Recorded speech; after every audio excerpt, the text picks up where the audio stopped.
Hello students, welcome to City Online Classes. Myself Anjali Singh and I am teaching you Economics of Public Enterprises Semester 6, Unit 3rd and Lecture 6. So today's topic is Approach of Performance Budget. ठीक है, तो कल हम लोगों ने क्या discuss किया था, जो हमारा लास्ट लेक्चर था उसमें हम लोगों ने डिस्कस किया था परफॉर्मेंस बजटिंग के बारे में, उसकी हिस्ट्री एंड इंट्रोडक्शन. ठीक है, आई होप आप लोगों को समझ आया होगा. ठीक है, आज हम लोग क्या डिस्कस करने वाले हैं, मेरिट्स ऑफ परफॉर्मेंस बजट, कि जो बजट बनता है उसकी मेरिट्स क्या क्या हैं. ठीक है,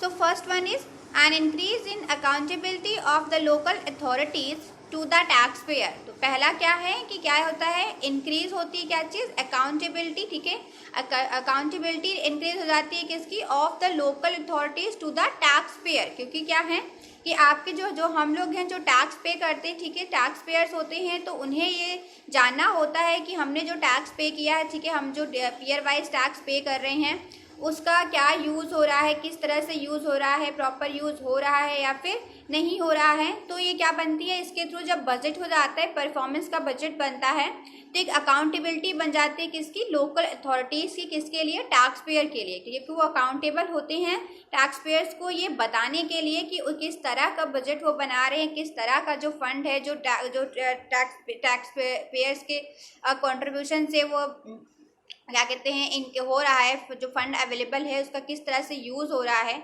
तो उसकी बात होती है.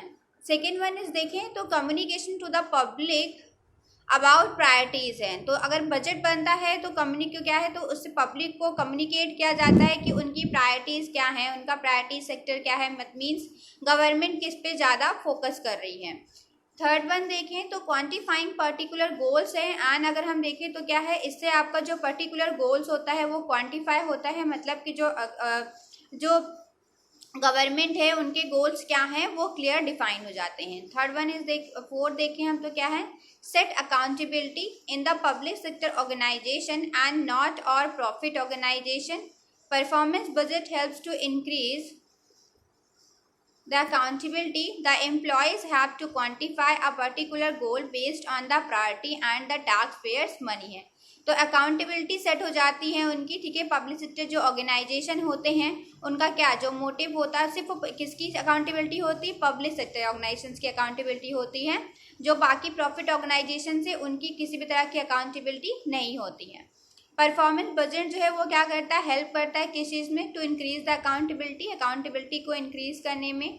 The employees have to quantify a particular goal based on the priority and the taxpayers money है.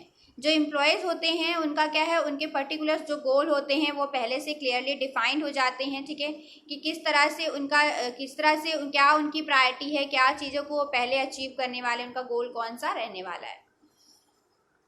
फिफ्थ अगर हम देखें तो क्लियर पर्पस होता है. ठीक है, तो यहाँ पे क्या है, अगर देखें तो पर्पस जो होता है वो क्लियर हो जाता है कि जो फंड है, जो क्या कहते हैं जो टैक्स पेयर्स का फंड है उसको किस तरह से यूज़ किया जाएगा, उसका पर्पस क्या होगा, तो वो क्लियर रहता है. तो performance budgeting indicates clearly the objective on which the money is going to be spend है. तो जो परफॉर्मेंस बजट होता है उसमें क्लियरली डिफाइन होता है, इंडिकेट्स होता है क्लियरली, और क्लियर ऑब्जेक्टिव किस चीज़ के लिए जो मनी है वो यूज़ की जाएगी, स्पेंड की जाएगी. ठीक है, तो पर्पस जो होता है वो क्लियर मेंशन होता है बजट में. नेक्स्ट देखें तो improvement in performance. The performance budget improve the performance of programs on continuous basis है. तो आपका जो परफॉर्मेंस बजट है वो क्या है, कंटिन्यू क्या करता है, जो परफॉर्मेंस है उसको इम्प्रूव करता है. ठीक है, तो परफॉर्मेंस बजट क्या करता है, इम्प्रूव करता है performance of the program on a continuous basis. Next देखें तो ट्रांसपेरेंसी परफॉर्मेंस की हम अगर बात करें तो based on budgeting helps in bringing the transparency in the budget preparation. The performance budget helps in taking better financial decision for the allocation of resources. It reviews the operational efficiency of the projects. ठीक है। तो आपका क्या है, जो transparency आपका जो है परफॉर्मेंस है, तो इसमें क्या होता है कि ये based budgeting helps in bringing the transparency in budget preparation. तो ट्रांसपेरेंसी आ जाती है जो बजट को प्रिपेयर हो रहा है उसमें, कि जो बजट है वो किस तरह का बजट प्रिपेयर हो रहा है, किस चीज़ को ज़्यादा इंपॉर्टेंस दी जा रही है, किस में ज़्यादा फोकस किया जा रहा है, एक ट्रांसपेरेंसी आ जाती है। सभी लोगों को सारी चीज़ें क्या होती हैं, पता होती हैं। जितनी जो पब्लिक है उनको हर एक चीज़ पता होती है। The performance budget helps in taking better financial decision. और क्या है, जो परफॉर्मेंस बजट है वो हेल्प करता है किसमें, एक बेटर डिसीजन लेने में। ठीक है, एक बेटर फाइनेंशियल डिसीजन लेने में ये हेल्प करता है। ये इसके अकॉर्डिंग ये डिसाइड करना ईजी हो जाता है कि जो फाइनेंशियल रिसोर्सेज हैं उनका एलोकेशन किस तरह से हो। ठीक है, ये प्रोजेक्ट से उनकी एफिशिएंसी को भी क्या करते हैं, रिव्यू करने में हेल्प करते हैं।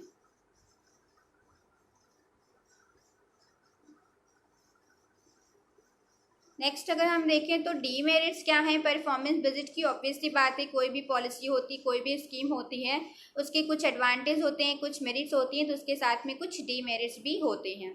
तो फर्स्ट वन क्या है, lack of unified cost standard across multiple agencies हैं। तो बहुत सारे एजेंसीज होते हैं और उनकी क्या है, एक सबसे बड़ी प्रॉब्लम ये होती है कि जो कॉस्ट स्टैंडर्ड्स हैं उनकी कोई यूनिफाइड नहीं होता है। मतलब कोई पहले से कोई ऐसा स्टैंडर्ड, कॉस्ट स्टैंडर्ड जो है वो प्रॉपर तरीके से सेट नहीं किए गए हैं, एक यूनिफाइड जो है कॉस्ट स्टैंडर्ड अवेलेबल नहीं है। तो वो क्या होती है, ये कि जो इसका एक डीमेरिट्स है। सेकेंड वन देखें तो दैट इज सब्जेक्टिव।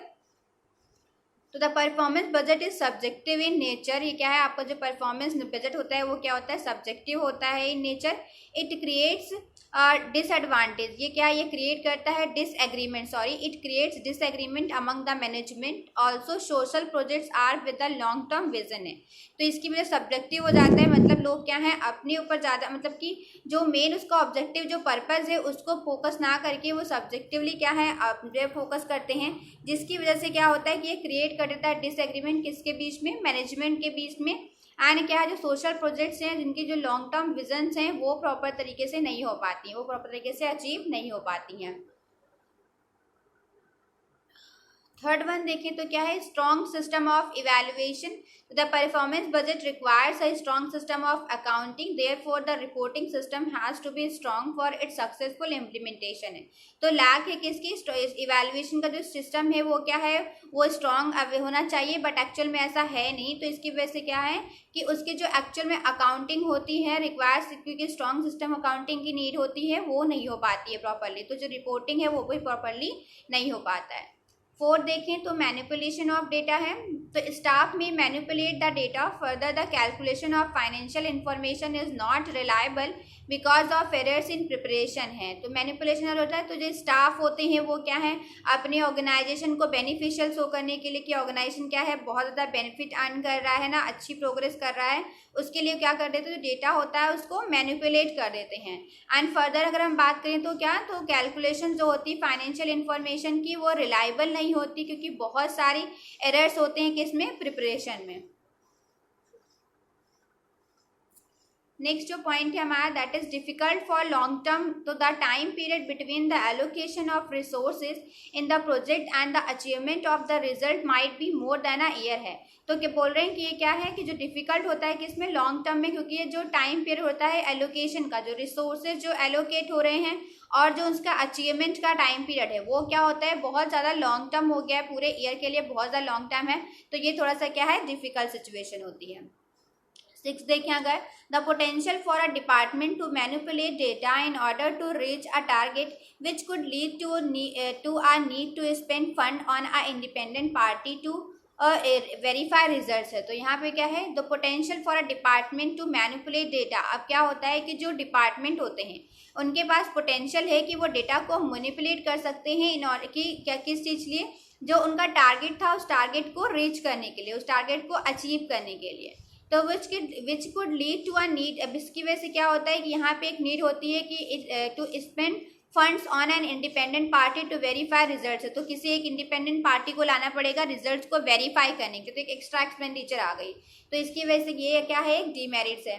सेवन देखें तो lack of flexibility once the inputs outputs have been set है, अगर एक बार इनपुट एंड आउटपुट सेट हो जाते हैं तो वापस से उसमें कुछ चेंजेस नहीं कर सकते हैं, ठीक है। तो ये क्या है, लैक होता है किसका, फ्लेक्सिबिलिटी का, मतलब फ्लेक्सिबिलिटी की कमी होती है कि अगर एक बार कुछ सेट हो गया तो उसमें चेंजेस करना थोड़ा सा डिफिकल्ट हो जाता है।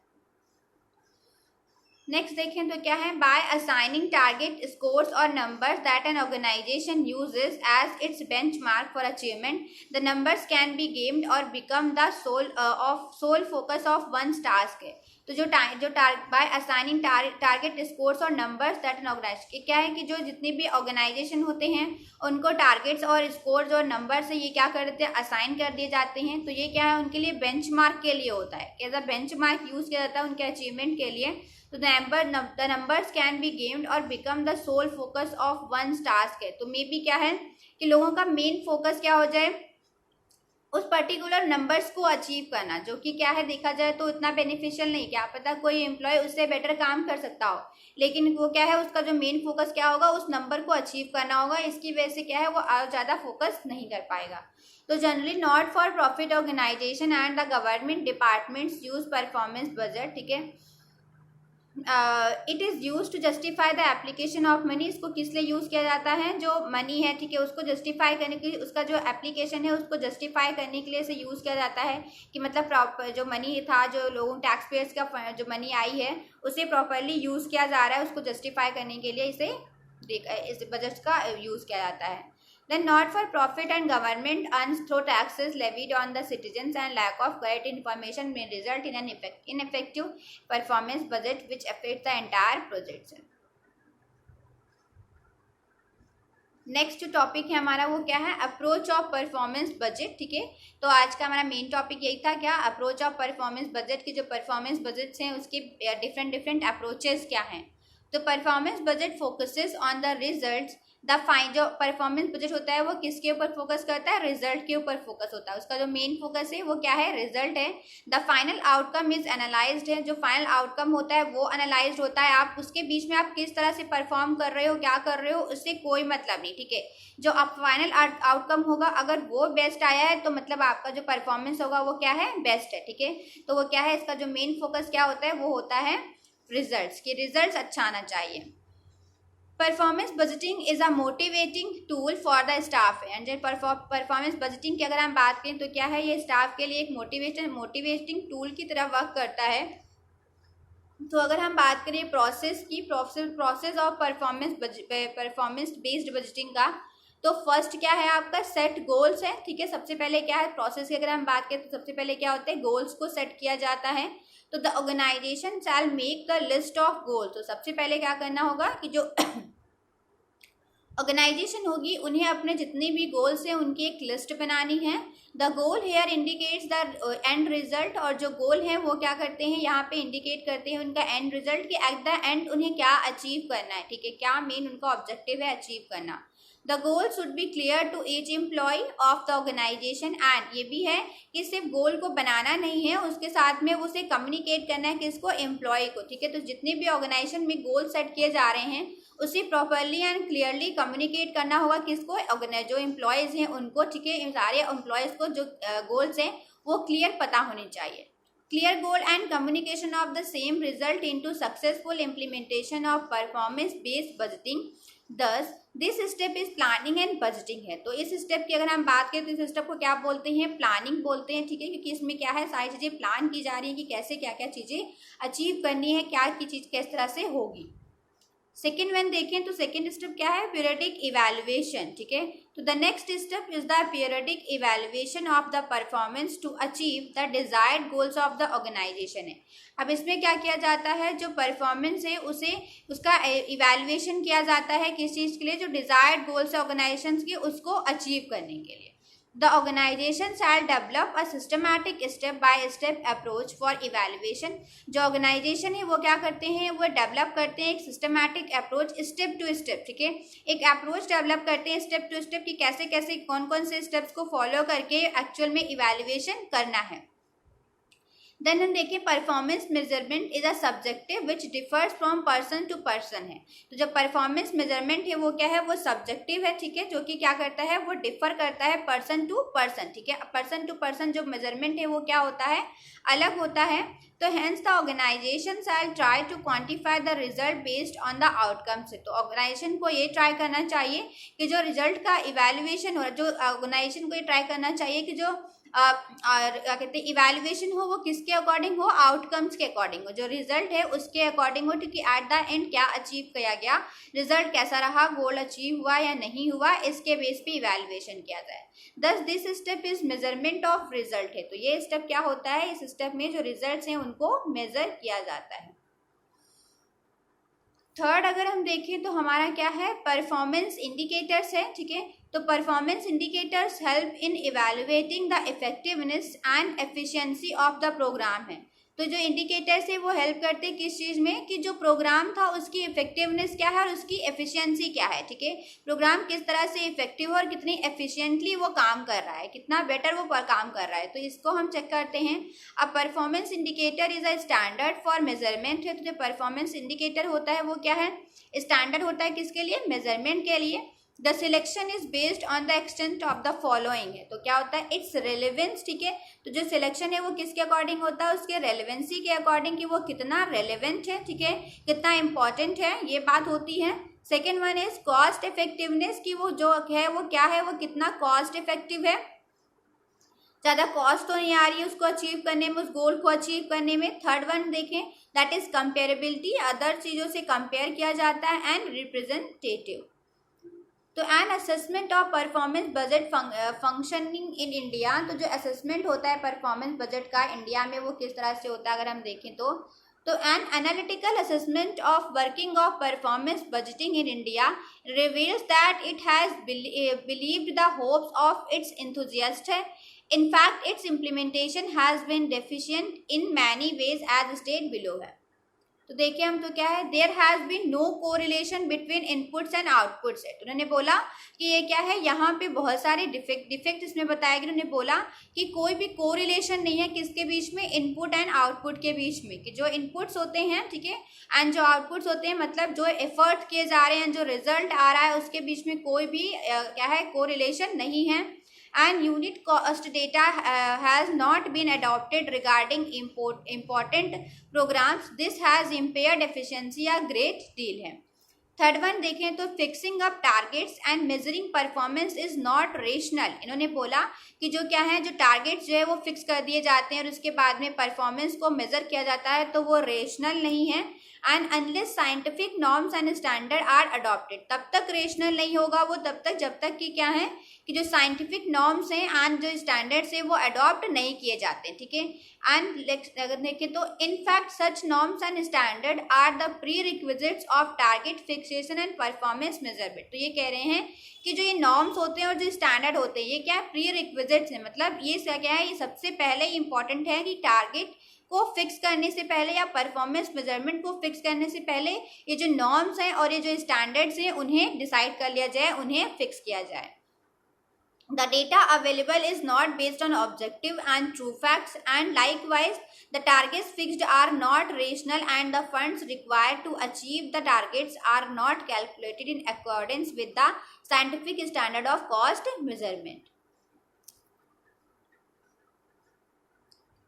नेक्स्ट देखें तो in performance budget targets and achievements of the previous years and the current year are shown है। तो जो परफॉर्मेंस बजट की बात अगर हम करें तो उसमें क्या है, जो टारगेट्स होते हैं और जो अचीवमेंट होते हैं वो आपके प्रीवियस ईयर के भी शो होते हैं और जो करंट ईयर के होते हैं वो भी शो किए जाते हैं। क्यों? क्योंकि उन्हें कंपेयर करना होता है।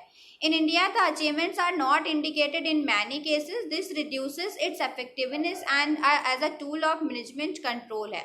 तो इंडिया में क्या है, जो अचीवमेंट्स है वो बहुत सारे केसेस में इंडिकेट नहीं किए जाते हैं, ठीक है, शो नहीं किए जाते हैं। तो इसकी वजह से क्या है, जो बजट है उसका जो इफेक्टिवनेस है एंड मैनेजमेंट कंट्रोल है वो रिड्यूस हो जाता है।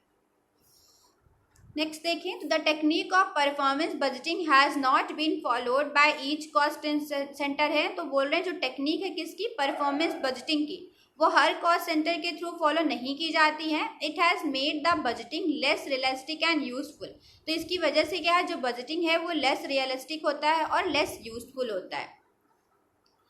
Though a good many projects extend over a period of years, the future years cost are not shown in the performance budget से। तो बहुत सारे प्रोजेक्ट्स ऐसे होते हैं जो बहुत लॉन्ग टर्म के लिए चलते हैं, बहुत लॉन्ग टाइम के लिए चलते हैं, ठीक है, तो उनकी जो फ्यूचर की कॉस्ट क्या होगी वो परफॉर्मेंस बजट में नहीं शो की जाती हैं। तो if performance budgeting is to be made useful, this deficiencies are to be remove. तो ये बोल रहे हैं कि अगर क्या है, अगर आप परफॉर्मेंस बजटिंग को और ज़्यादा यूजफुल बनाना चाहते हैं तो इसके लिए ये इंपॉर्टेंट है कि जो ये डेफिशिएंसीज हैं इसको आप क्या करें, रिमूव करें। A performance budget should be made useful management tool for administrative and financial control, for implementation of development program and for evaluating performance। तो परफॉर्मेंस बजट जो है उसको यूज कर सकते हैं किस तरह से, एक मैनेजमेंट टूल की तरह, ठीक है, for administrative and financial control के लिए, एंड जो परफॉर्मेंस है उनको इवेलुएट करने के लिए। तो it should enable the parliament to hold the executive accountable to it. A complete integration of planning and budgeting is essential for better planning and efficient implementation of the planned programs and projects। तो उन्होंने बोला है कि एक complete, एक अच्छा integration planning होनी चाहिए एंड बजटिंग होनी चाहिए। इम्पॉर्टेंट है इसलिए क्योंकि क्या करना है, इससे क्या होगा, जो इम्प्लीमेंटेशन होगी प्रोग्राम्स की वो ज़्यादा बेटर वे में हो पाएगी। सो स्टूडेंट्स, आज के लेक्चर में हमारा इतना ही था। आई होप आप लोगों को सारी चीज़ें समझ आई होंगी। आप लोग प्रॉपरली घर में रहकर अपना लॉकडाउन एंजॉय करके आप अपनी स्टडी को भी एंजॉय कर रहे होंगे। सो अगर आप लोगों को कोई किसी भी तरह का इश्यूज़ है या किसी भी तरह की प्रॉब्लम हो रही है, कोई पॉइंट है जो नहीं समझ आ रहा है, तो आप लोग हमें व्हाट्सएप कर सकते हैं। व्हाट्सएप पे आप लोग पूछ सकते हैं, ठीक है, कि क्या जो भी आपके इश्यूज़ हैं, जो भी पॉइंट है आपको क्लियर नहीं हो रहे हैं।